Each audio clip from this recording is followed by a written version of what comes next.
Originaire d'Afrique du Sud, cet Agyroderma piersoni est une espèce qui enfin se différencie des autres espèces d'Agyroderma.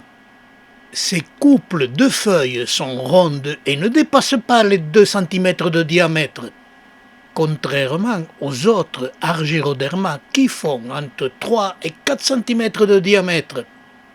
Si l'on ferme les 2 feuilles, on obtient presque un cercle, ce qui permet d'identifier cette espèce sans se tromper. Et ce n'est pas le cas pour les autres Agyroderma, où il est très difficile de les identifier et de séparer les espèces.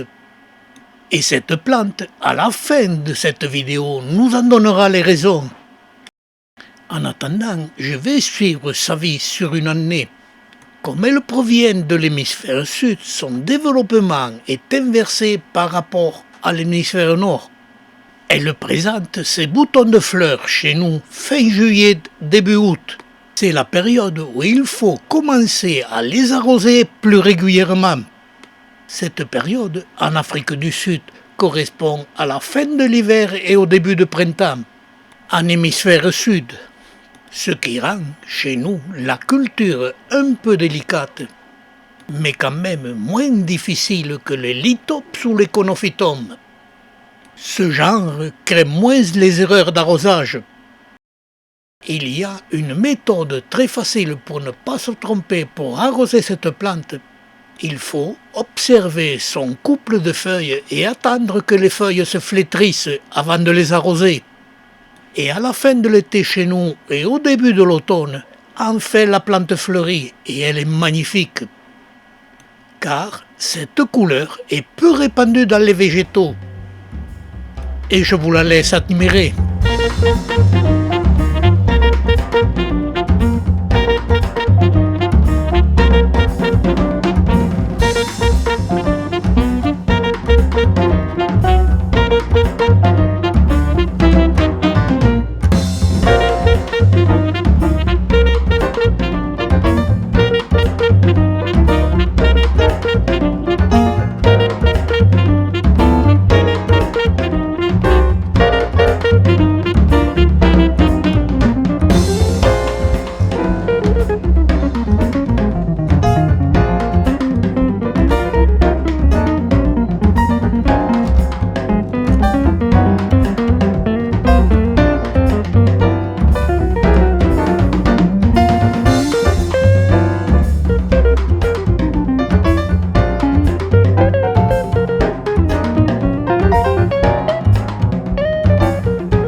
Comme nous sommes en automne, les fleurs durent entre 8 et 15 jours, suivant le temps qu'il fait.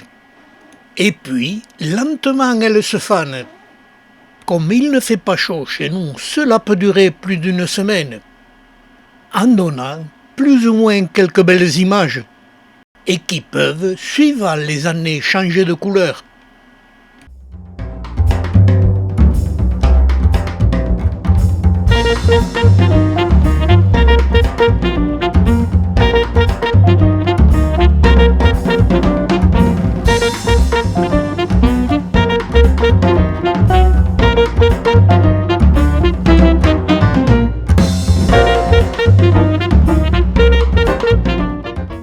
Et lentement, les fruits se sont formés.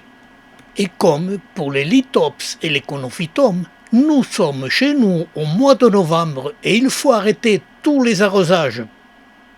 Et lentement, comme pour les lithops et les conophytums, pendant l'hiver chez nous, les feuilles nouvelles vont se développer en puisant la nourriture sur les vieilles feuilles. Cet Agyroderma piersoni est facile à identifier avec ses feuilles rondes. Cette couleur de fleur est la principale pour cette espèce, mais on peut la retrouver en collection ou sur site avec des couleurs bien différentes. Et c'est la même chose pour toutes les espèces composant le genre Agyroderma. où chaque même espèce possède des plantes aux fleurs de couleurs différentes, ce qui désoriente leur identification car les espèces ont des formes très proches les unes des autres.